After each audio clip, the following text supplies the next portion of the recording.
merely peace in our time, peace in all time.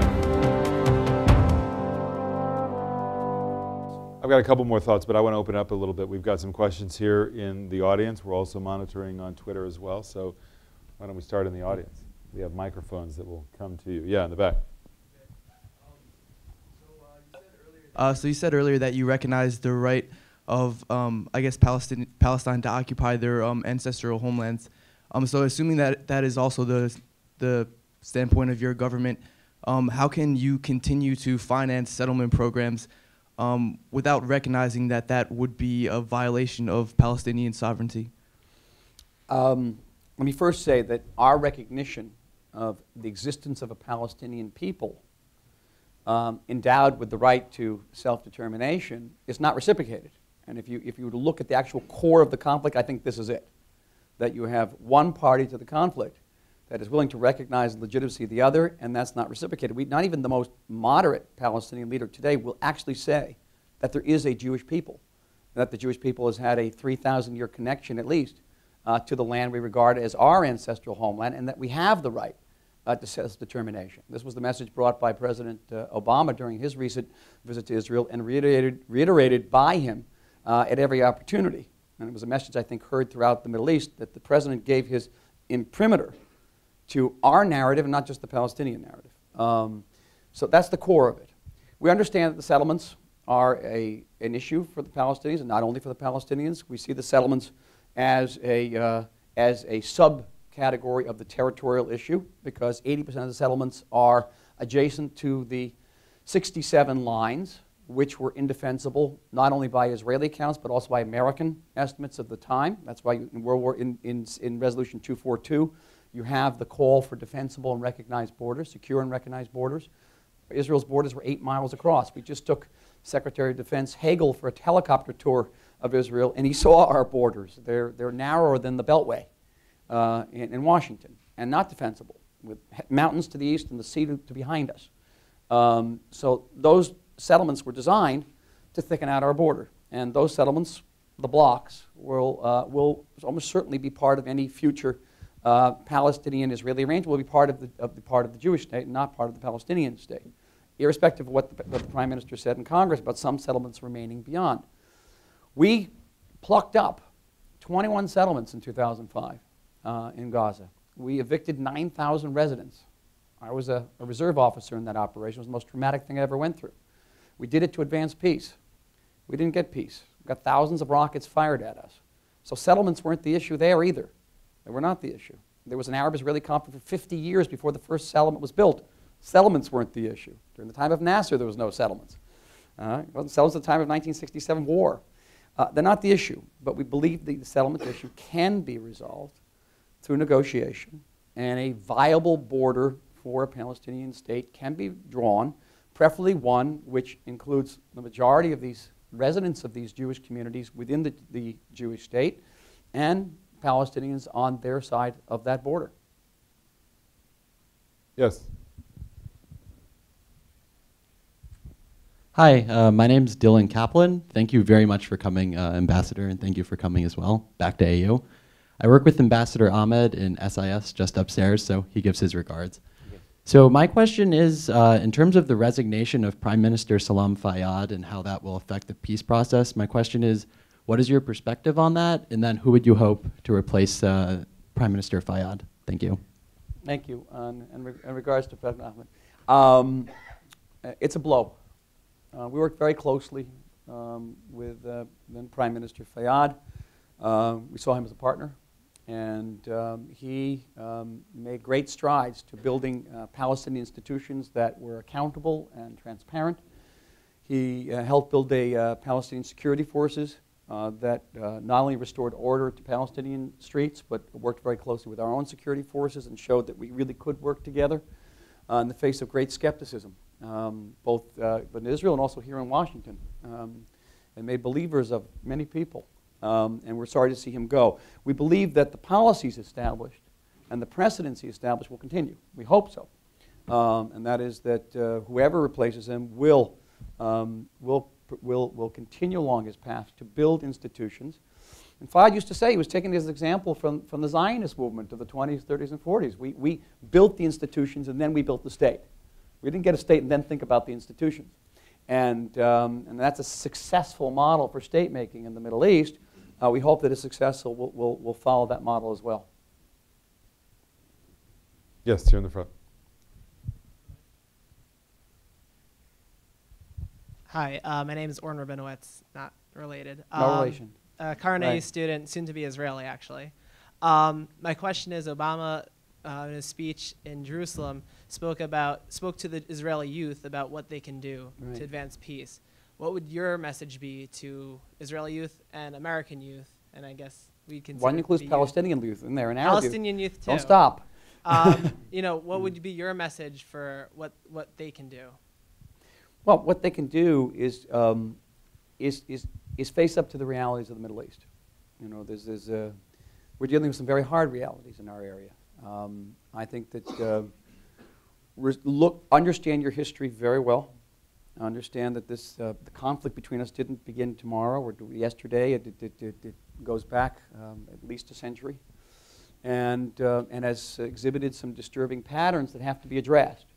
One of the patterns would be the refusal to accept a sovereign, legitimate, permanent Jewish state that is native to the region. It's not an interloper state. And the Palestinians have been offered states repeatedly since the 1930s, 1940s, 2000, 2008, and have been unwilling to pay the price for a Palestinian state, which is accepting a permanent Jewish state. I think that's an important lesson to learn, to internalize. I think it's important for leaders to get up in the Middle East and tell their people the truth and what it's going to be.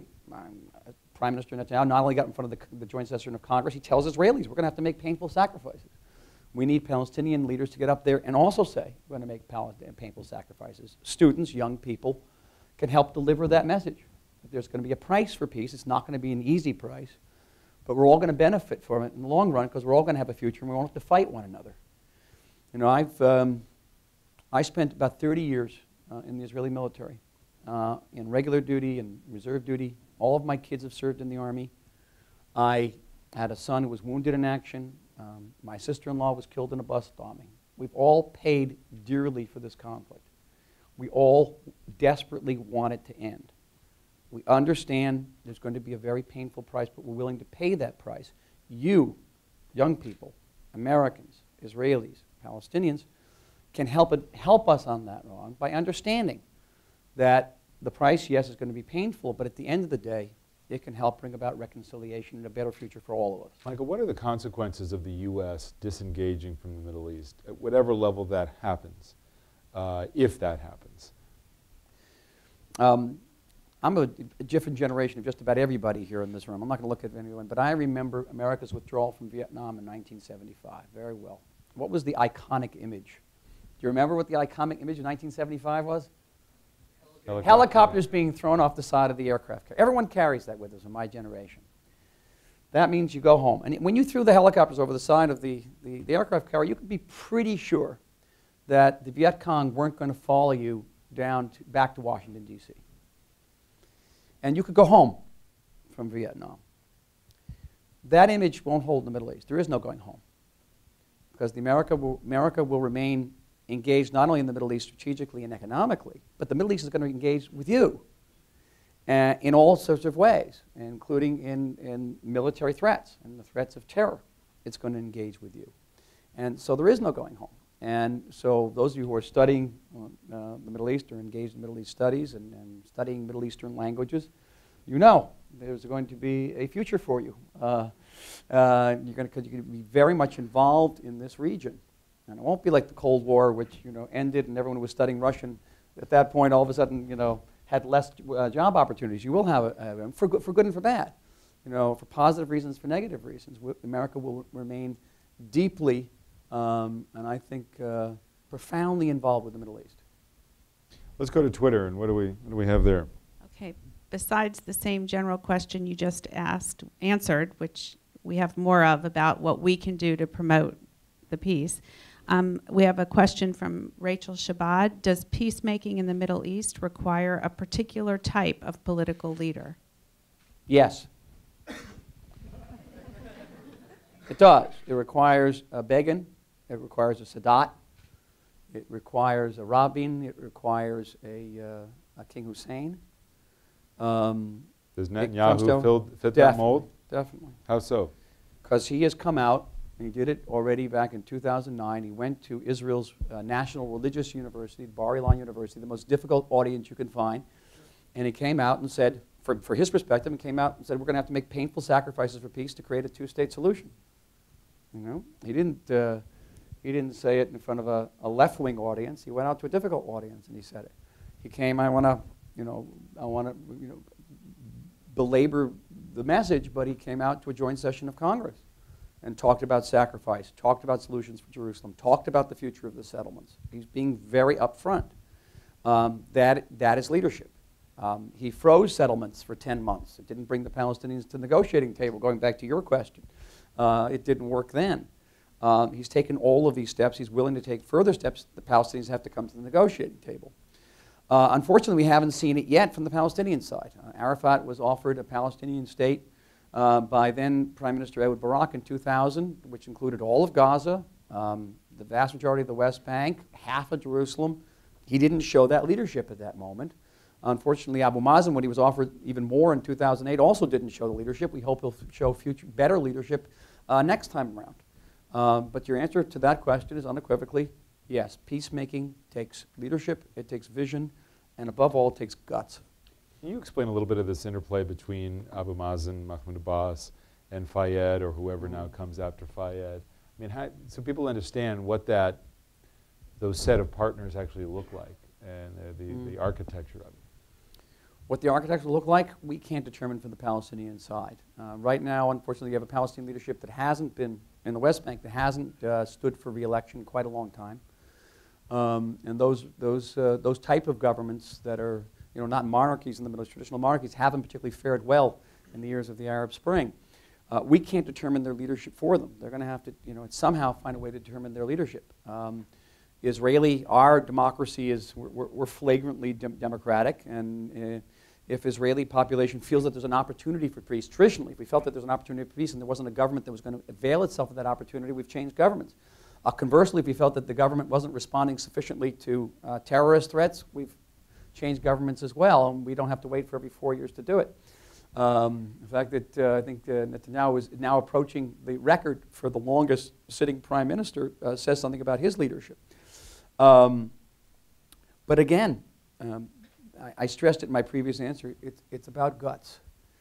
Fall back on my historian's hat for just 1 second. When I was doing research for the Six-Day War book, I came across, to my surprise, there's all sorts of moments in a historian's life where you go in an archive and you say, Eureka, or oh my God.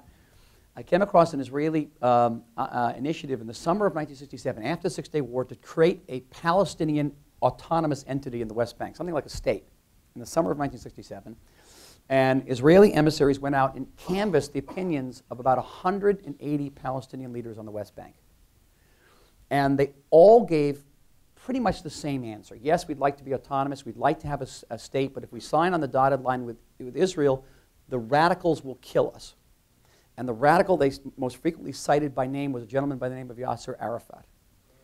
Skip ahead to 2000, and if you read in Clinton's memoirs, it's right there, Arafat says, well, this is an interesting offer from Ehud Barak, but if I sign on the dotted line, the radicals will kill me. And it came a full term. You're going to need leaders who, yes, are going to face death threats. And we've had the case even on our side with Yitzhak Rabin. President Obama laid a wreath on the tomb of Yitzhak Rabin on Mount Herzl during his recent visit, met with the Rabin family. We know what kind of courage it takes to make peace. We need that on the Arab side. You need that Begin, Sadat, you need the Rabin and King Hussein, Netanyahu, and we hope Abu Mazen will join him. Yes, way in the back.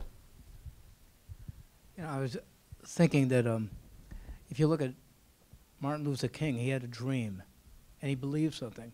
The biggest problem, I think, is that both sides are just not looking, what do they want to be 10 years from now? They have to be brave enough to make a decision to think about what their children and grandchildren are going to have.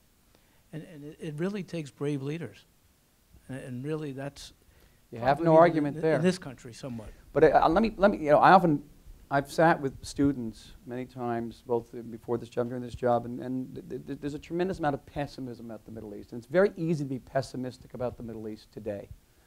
And here again, it helps to have an historical perspective.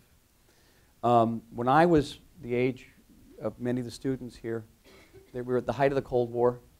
There were 13 Soviet bloc countries that did not have relationship with Israel. They were as much committed, some of them most committed to our destruction as any Arab state. Jordan and Egypt were actively at war with Israel. China didn't have relations with Israel. India didn't have relations with Israel. Most Arab states were actively and passively at war with at least one of their neighbors at the time. It's widely forgotten today.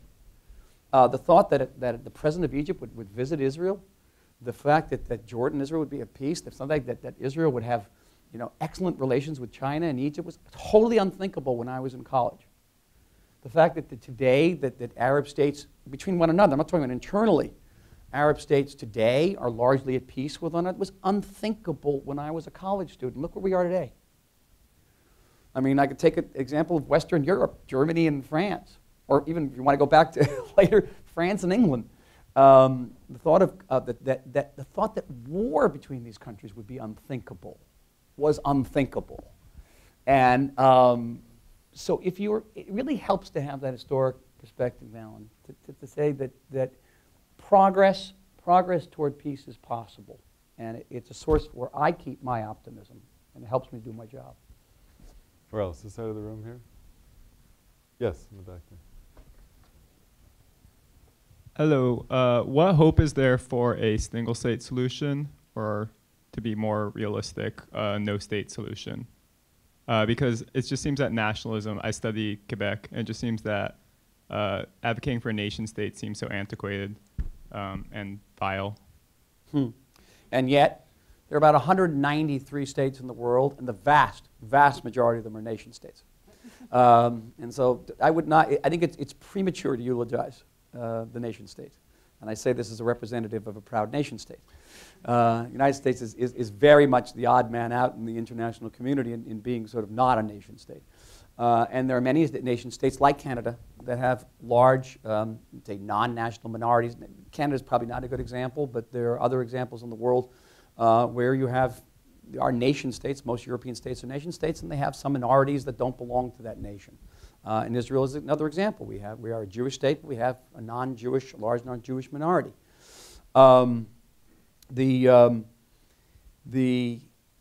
question, the solution, a single state solution to my mind is an oxymoron. I think it's not a solution. I think we've seen single states in the Middle East which are profoundly unstable and violent. Syria is a single state solution. Lebanon is a single state solution. Iraq is a single state solution. I don't think we want to go there. I think that the most stable solution we can have are two states living side by side, again, in mutual peace, security, and recognition. And we're committed to trying to achieve it. Can I tell you whether it's going to happen? I don't, but my hopes are there. But isn't there some investment, not just some, investment in the idea that you don't achieve peace and that you minimize both volatility and the existential threat that Israel faces? You do it through settlements, you do it through walls, you do it through barriers, you do it through security. I mean, you know, you wake up in the morning without peace and think about, okay, well, Israel's still going to stand, so let's see if we can make it as safe as possible. And we are. We've had to make it. Our border with Egypt is called the peace border. It was our longest open border. It's not open anymore. We've had to build an extensive security barrier there. We've had to build a security barrier along the West Bank to stop the suicide bombing. We're building a fence along the Golan Heights, which resembles very much the fence along the Egyptian border. We're preparing ourselves in every way. Listen, Israel has not known a second of peace since its creation in May 1948, and yet by any international criteria, we are a very successful state, both economically, technologically, scientifically, democratically. We're one of the few states in the world that has never known a second of non-democratic rule. Very small group of countries that have never known a second of non-democratic rule. Think about it. New Zealand, Canada, the United States, Australia, very few. And we've done this without peace. We'll take whatever measures are necessary to ensure our security. On one hand, Israel faces security challenges today that are every bit as daunting as those we faced in 1967, whether it be 70,000 rockets in Lebanon or uncertain future in Syria, an Iranian nuclear program. And on the other hand, our situation, our geostrategic place in the world today is probably better than any time in the last 65 years. In the, yeah. Thank you very much. I was wondering, you were talking about the security barrier. As an Israeli citizen, I'm concerned that you think it is a security measure to put the security or make settlements, place them inside the West Bank, the heart of the West Bank, as security measure. Did you show John Hagel in his helicopter trip the settlements in Hebron, the settlers in Hebron? Are these really security measures, placing Israeli citizens inside the heart of the West Bank? I'm sure they could, rockets could get to the heart of the West Bank if it's right over there. I was just wondering, is it really a security measure to widen it, or is there another means behind it? I was wondering if you could elaborate on that. I certainly can. Now, we didn't get as far south as Hebron and on the helicopter trip, but we certainly showed Secretary of Defense settlements. We showed them E1, for example, give it perspective and showed that it actually doesn't divide the West Bank in half, doesn't come close to dividing the West Bank in half. It's less than 2 kilometers long.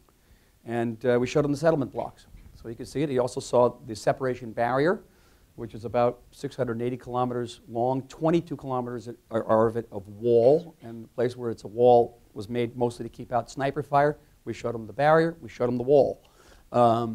He saw all of that. Your question, though, is not what we showed the Secretary of Defense. I think you're saying is what was the impetus behind the settlements? There were two originally. One of them I've mentioned already. It was to thicken out Israel's border and give us secure boundaries in a country that was at its narrow waist, its most populous, and its industrial center was 8 miles wide, which is not a defensible border. And twice, Arab armies tried to cut us in half in wars of national destruction. That's a serious contention to deal with, serious precedents that we had to address, and we're still going to address it. But the other and less sort of diplomatically relevant argument is a Jewish issue. If you look in your Bible, and I hope you take time for your studies to also look in the Bible, it's a good reference book, if nothing else for you, is you will see that Haifa is not in the Bible. Ashkelon's in the Bible, but it's not a Jewish city. Right? The cities of the Bible are Bethlehem, Hebron, as you mentioned, Jericho, Bethel, Ophrah. All of these cities are in Judea and Samaria, what you call the West Bank. The West Bank is our ancestral homeland. They are our native lands. And for a Jewish state so constituted to tell a person of Jewish faith that they cannot live, that he or she cannot live in their ancestral homeland, no Israeli government, right, left, up, down, can go there. Because it goes to the very nature and the essence of a Jewish state. There's only one way and one reason in which our unassailable right to live in our own homeland can be qualified. One reason. And that is because there is another people that claims the same right and the same identity. And we have a conflict, and the only way we can end the conflict is by compromising on our right. We understand it. When we say we have to make painful sacrifice, it doesn't mean we give up the right. It means that we acknowledge that there's another people there, and we're going to have to make the painful sacrifices. And we understand also that the other side's going to have to make painful sacrifices as well. That's my answer. And both of those, the security issue and the Jewish nature of the settlements, are very important to us. We've got about 5 minutes left. Anything else we want to do online? Yeah, we have 2 questions. One is, what does Israel and the Palestinian Authority, this is what the question says, need from the U.S. for a successful arbitration? Maybe you should say the Palestinians. And the other question is, Ambassador Oren stated that Israel has never known a second of non-democratic rule. What would you say to the Palestinians living under occupation in the West Bank with regard to that statement? What the United States can do. I think President Obama has said that at the end of the day, Israelis and Palestinians have to make peace with one another. And that has certainly been the precedent in the case of the Egyptian-Israeli peace treaty, in the Israeli-Jordanian peace treaty, in the initial Oslo Accords of 1993. It was Israelis and Arab counterparts sitting together making peace. But at crucial points in our negotiations, we've had to rely on American mediation, American creativity, American ideas. And we view the United States as a crucial partner in our search for peace with the Palestinians, and we welcome a creative and active American role. As for Israel living, under democratic governance for the last 65 years, that's true. Since 1967, we've had an anomalous situation of an occupation in the West Bank, which has some aspects of democracy. The Palestinians elected their own government. The government has chosen not to hold elections for the last 3 years. That has not been our decision. It has been the Palestinian Authority's decision. Even in East Jerusalem, Palestinians there can vote. Were offered once upon a time a chance to vote in our elections. They did not want that. They can vote in the West Bank elections. But at the same time, they also have access to our court system and even to our Supreme Court. It's anomalous. Is it completely democratic? It is not, by Western standards. But we're trying to end that situation. We're trying to end the anomaly. In Israel itself, we have had uninterrupted democratic governance since the day of our creation, and never had a non-democratic change of rule. We just had an election recently. And I think it's our towering monumental achievement that in the face of pressures that have crushed democracies repeatedly throughout modern history, we've been able to prevail and maintain our democracy. Let's do one more in here who hasn't had a chance, sir.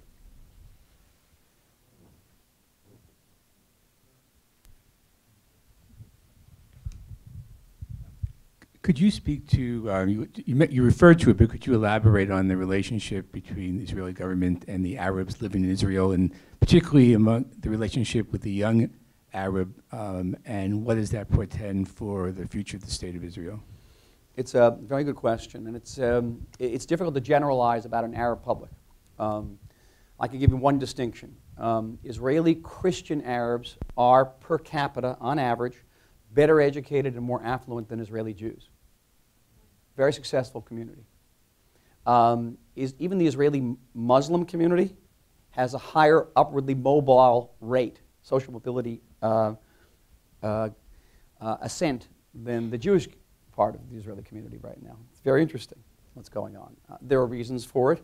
One of them is that Israeli Jews, for the most part, except the ultra-Orthodox community, spend 3 or 4 of their most creative and productive years in the military, and are not in the workforce. It gives the Arab population a great advantage, so it's difficult to generalize. I think that if you were to ask the average Israeli Arab, I don't know if you can find one, whether he'd rather be part of Israel or part of some other Arab state. He'd rather be part of Israel. Maybe he doesn't like the way Israel is constituted. He or she likes the way it's constituted, but he'd rather be part of Israel. And it doesn't mean that we don't have to grapple with issues of discrimination. Like any country, like this country, we do. And Israel is a work in progress in that way.